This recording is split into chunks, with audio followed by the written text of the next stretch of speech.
Avec Mur de Frêne, on ne vous demandera pas de couper votre téléphone, bien au contraire. Le spectateur est comme un narrateur. La compagnie Ma Belle Octobre vous fait vivre de l'intérieur le quotidien des résistants enfermés en 39-45. Vous avez rien à craindre. On fait partie des résistants. On est des patriotes. C'est la question du choix. À l'époque, c'était la question du choix. Quel choix faisait-on? Quel bord choisissait-on? Est-ce qu'on dit souvent que les Français ont été très résistants, mais en fait, ils l'ont été massivement à partir de 1944.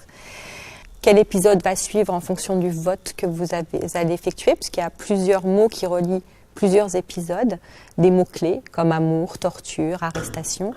Régulièrement, vous pouvez aussi interagir directement sur le plateau. Donc, par exemple, quand Giaconelli se fait interroger, c'est le public qui décide de lui donner des coups.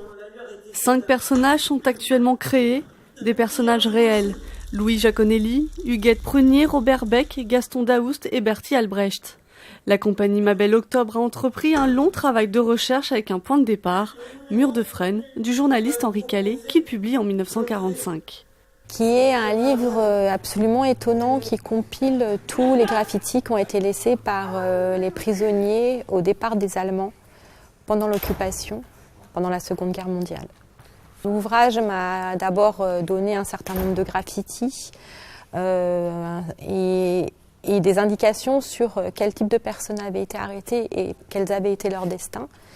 Et à partir de tous ces noms-là, j'ai fait mon propre choix à l'intérieur et j'ai fait des recherches supplémentaires pour voir quelle avait été l'histoire de ces personnes et qu'est-ce qu'il en restait. Une immersion prenante portée par un seul comédien. Mur de Frêne est encore en cours de création avec l'ajout de 2 autres personnages, avant d'être porté sur scène. Je suis seul ce soir.